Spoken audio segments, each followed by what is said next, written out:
welcome to the deep dive. So today we're really diving into conditioning, specifically for no-holds-barred fighting and just, well, overall fitness. Yeah, we're using Mark Hatmaker's guide, No Holds Barred Fighting, the Ultimate Guide to Conditioning. It's pretty comprehensive. Right, and our goal here is to kind of pull out the core ideas, the practical stuff you can actually use, find those aha moments without getting totally swamped in technical jargon. Exactly. Hatmaker's approach is very results-oriented. He clearly knows exercise science. But this book is all about practical application for really demanding situations. It's about what works. Not just theory. Not just theory. Effective strategies. Okay, so we're aiming to distill that down, give everyone a clear path to understanding what elite conditioning really looks like. And Hatmaker's background is pretty relevant here. He founded Extreme Self-Protection, worked with all sorts of athletes. And he noticed something specific about NHB, or MMA, as we mostly call it now. Yeah, he saw that the conditioning demands were just unique. Yeah. And incredibly high, much higher than many other sports. Right. You could be like an amazing runner or super strong, but that specific type of fighting fitness is different. Totally different. Throw them in a sparring session, and they'd likely gas out pretty quick if they haven't trained for that specific demand. So this guide, it's part of a series. It is, yeah. He has others on striking submissions. He says they work best together, synergistically. But this one works on its own too, even if you're just looking to boost your general fitness. Definitely. It offers some really solid principles based on how these top fighters train, very transferable insights. Okay, let's get into his core philosophy then. He kicks things off with some guiding thoughts, doesn't he? He does. 3 big ones. First, Jean Labelle. Conditioning is the best finishing hold. Ooh, I like that. Makes sense. Then the old boxing saying, fights are won in the gym, not in the ring. Preparation is key. Standard, but true. And the last one. From the Special Forces, the more you sweat in training, the less you bleed in combat. Wow. Okay, those really set the tone, don't they? It's all about relentless preparation and the idea that your physical state can be the ultimate weapon. Absolutely. They underline how vital conditioning is, how training directly impacts performance, and how being better conditioned can literally save you in a tough spot. So building on that, what are the foundational pillars of his program? He mentioned 3 main concepts. Right. Variety, efficiency, and effectiveness. Those are the big 3. Let's start with variety. Why is mixing things up so important? Seems obvious, maybe, but what's his take? Well, partly it's just human psychology, right? We get bored. Variety keeps things fresh, keeps you motivated. Okay, prevents burnout. Yeah. But it's also physiological. Doing different things hits your body in different ways. You get more well-rounded development, target different energy systems, different muscle angles. Avoids plateaus, maybe? Exactly. Keeps the body adapting. Gotcha. Okay, next up, efficiency. He defines it as, like, maximum results in minimum time. Why the focus on speed? Well, think about it. Most people listening probably aren't pro fighters. They have jobs, families. Time is limited. Super limited. So you need training that delivers the most bang for your buck, time-wise. The goal isn't just conditioning. It's conditioning efficiently. So you still have time and energy for, skill work, practicing the actual sport. Right, because being able to, say, deadlift a ton doesn't automatically mean you can grapple for 5 rounds. Different demands. Totally different. Efficiency lets you prioritize the right kind of training for your specific goals. Makes sense. So variety keeps it interesting and well-rounded. Efficiency saves precious time. What about the third one? Effectiveness. Yes. Effectiveness. This is crucial because, well, a short workout is useless if it doesn't actually do anything, right? Efficiency means nothing if the workout itself is junk. Precisely. It has to work. It needs to actually improve your conditioning for the intended purpose. And for Hatmaker, effectiveness really boils down to 2 things: intensity and specificity. Intensity and specificity. Okay, let's park specificity for a moment and dig into intensity first. He says it's what separates the serious athletes. Yeah, he really emphasizes this. NHB MMA isn't steady-state cardio. It's bursts of, super high-energy output. Like a takedown attempt or a striking combo. Exactly. Mixed with periods of, well, still demanding activity, but maybe slightly less explosive. All over a moderate duration, like a few rounds. So you need both the explosive power and the ability to recover and keep going. Right. It demands muscular endurance muscles working hard repeatedly, even when tired, plus the cardio to fuel it and recover between those bursts. So muscular endurance actually gets prioritized over, say, pure maximal strength in this context. Okay. He mentions 4 endurance training methods, LSD, ITTT, and PTT. Can you break those down quickly? Sure, LSD is long, slow distance, think easy jogging for a long time. IT is interval training, really hard bursts, then lots of rest, like sprints. Okay. TT is threshold training, working at a pace that's like comfortably hard, sustained effort. And PTT, peaking threshold training. Right. PTT is kind of a blend. You're working above that easy LSD pace, but you're also throwing in harder bursts without full recovery. You don't drop back down to easy. Ah, so that sounds much more like a fight's rhythm, the constant pressure with spikes of action. Exactly.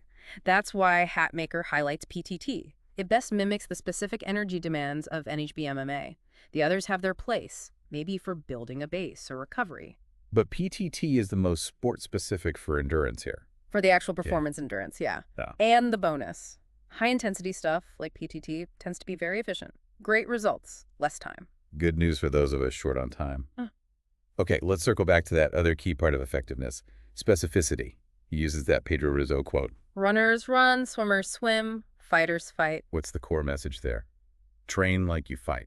Pretty much. I mean, general fitness is good, obviously. Being healthy helps everything. But to get really good at something specific, you need to train those specific movements and energy systems. The skills don't just magically transfer. Not perfectly, no. Think about it. An NFL lineman is an incredible athlete, but he can't just step onto an NBA court and dominate, right? His fitness is specific to football. So, for a fighter, while running or lifting might be part of the program. The main focus, the bulk of the conditioning work, needs to look like fighting. Drills that involve sprawling, striking, grappling transitions, ground and pound movements. Training that reflects the battlefield, as he puts it. Exactly. Build the specific strength endurance, the power, the agility needed for that sport. This manual really zeroes in on that. Okay, that leads nicely into the next concept. Synergy. What does he mean by synergy and conditioning? It sounds like more than just adding exercises together. It is. It's about how exercises interact, how sequencing them smartly can make the whole greater than the sum of its parts. Okay, how does that work? Give us an example. His example with grip strength and pulling is a good one. Pull-ups are great for your back and arms, your main pulling muscles, but they don't necessarily build the kind of sustained grip endurance you need for grappling, where you might be holding on for dear life for minutes. Okay. So if you do your pulling exercises first, you work those big muscles, and your grip gets worked secondarily.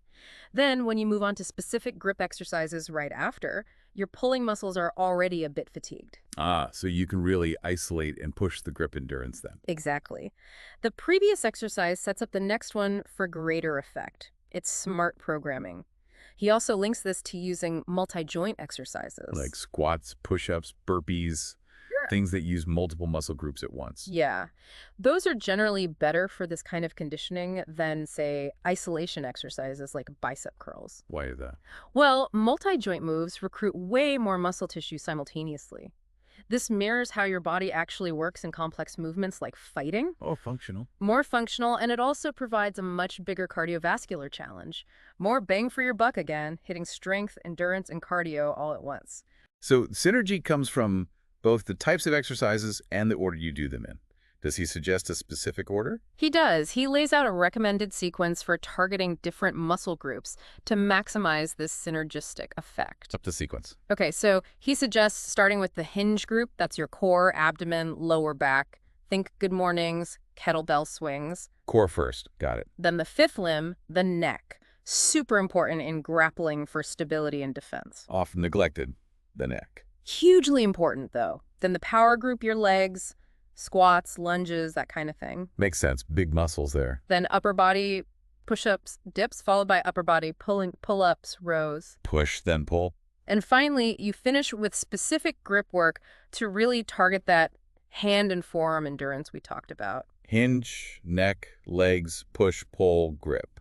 Okay, that's a logical flow, building from the core out and finishing with specifics. Yeah, it's designed to build a solid base and then layer things effectively. All right, let's shift gears a bit. Hatmaker includes a section called Bigger or Badder, talking about function over form. What's the message there? Aesthetics versus performance. Pretty much. He acknowledges that, people often want to look ripped or muscular, and that's fine. But it's not the main goal of this program. Exactly. The primary objective here is performance for NHBMMA or whatever your athletic goal is. Looking good might be a side effect and probably will be to some extent. But it's secondary. It's secondary. He points out that top conditioning doesn't always mean looking like a bodybuilder. He uses Murilo Ninjarua as an example. Right. Said he might have looked a bit soft sometimes, but had incredible conditioning in fights. Precisely. His training priority was function being able to perform in the ring. The form followed that function.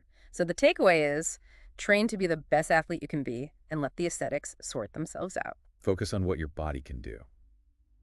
Okay, next topic, breathing. This feels like something often overlooked in basic fitness talk, but he gives it a whole chapter. Why so important, especially for NHB? Oh, it's fundamental. Think about it physiologically. You need efficient breathing for oxygen delivery and waste removal, obviously. Sure. But in grappling specifically, you can end up in positions where someone's literally crushing your chest, restricting your breathing. Right, it makes it hard to even take a breath. Exactly.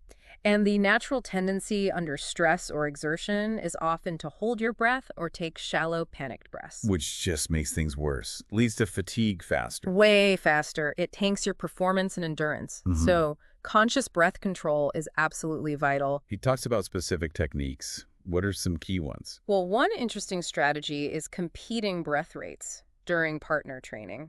You actually listen to your partner's breathing, Right. and you consciously try to maintain a slower, deeper rhythm than them. It helps you stay calmer, more oxygenated, and conserve energy. Kind of a mental game within the physical training. Yeah, exactly. Then there's the clearing breath. That's forceful exhale to blow out all the stale air, especially after a hard burst when you feel breathless or might be hyperventilating. To make room for a good, full inhale. Right. Get rid of the CO2, get fresh oxygen in. He also mentions others like an energizing breath for low energy, being aware of compressed breath when restricted. A stacked breath exercise to practice breathing even when compressed. Yeah, and a relaxing breath, the 4-7-8 count for calming down before or after training or just daily practice to improve lung capacity. So the main point is constant awareness. Pay attention to how you're breathing during training. Constant awareness. He really hammers this home. Making breath control a conscious skill is key to accelerating your learning and performance. Okay, interesting. Now, something that sounds simpler, counting. He advocates using numerical counts for exercises, like in the military. Exactly like that. Breaks down a move into distinct parts, assign a count to each. A push-up might be 1 down, 2 up. A 2-count push-up or jumping jacks could be 4 counts. Right. Count 1, arms part way up, feet apart. Count 2, arms overhead. Count 3, back to part way. Count 4, back to start. Something like that. What's the benefit? Just keeping rhythm. That's part of it. But there's more. First, it standardizes the movement. Everyone does it the same way. Clear instruction. Okay. Second, if you're counting out loud, it forces you to breathe. Hard to hold your breath while calling out numbers. Built-in breath regulation. Yeah. And third, he finds it's a good mental distraction. Focusing on the count can take your mind off the discomfort of hard exercise. Simple but effective tool. Okay, one last foundational piece before getting into specific exercises. The warm-up. Often skipped, right? So often skipped. Yeah. People want to jump right into the real work, but Hatmaker insists it's crucial. Does it need to be long? Nope. He says 3 to 5 minutes is usually enough. Just some light physical activity to get the blood flowing and muscles ready. He does specify, though, that this isn't the time for static stretching that comes later. Right. Save the long holds for after. Does he give a sample warm-up? He does. A basic routine, 10 reps each. It includes dynamic movements like 4-count side bends, 4-count torso twists with a pec fling. Pec fling, what's that? Basically extending your arm out to the side as you twist, opening the chest. Then windmills, also with the pec fling, both 4-count and 2-count versions. Okay, getting the spine moving. Yep. Forward and backward bends, and then 4-count and 2-count jumping jacks to get the heart rate up a bit more. It hits the whole body lightly. Comprehensive but quick. Yep. Okay, so we've covered a lot of ground on Hatmaker's core philosophy. As we sort of wrap up this part of the dive, what are the absolute key takeaways for someone listening? Okay, I'd say number 1. Really embrace those core principles: variety, efficiency, effectiveness. Think about how they apply to your training, your schedule, your goals. Tailor it to yourself. Exactly. Second, understand that intensity drives results, especially if time is tight. And link that intensity to specificity train for what you actually want to do. Don't just train generically. Right. Third, think about synergy. How can you arrange exercises to get more out of them? Use those multi-joint movements. The Mars sequencing. Yep. Fourth, Remember, function over form. Focus on performance first. Let aesthetics be a bonus. Be badder, not just bigger. Ah, yeah. Fifth, don't neglect breathing. Make conscious breath control a priority. It's huge. Sixth, consider using counting for structure and focus. And finally, always, always warm up, even just for a few minutes. That's a great summary. Lots of practical stuff there. Okay, time for our final thought for listeners to chew on. All right. Considering that strong emphasis on specificity fighters fight, runners run. How could you start weaving more movements into your own training that directly mimic your personal fitness goals? Even if competitive fighting isn't your aim, how might focusing on that specific carryover help you reach your objectives faster, or maybe even uncover aspects of your fitness you didn't realize were lacking? Ooh, that's a good one. Makes you think about how specific your current routine really is. Something to ponder. Until our next deep dive, keep exploring, keep learning.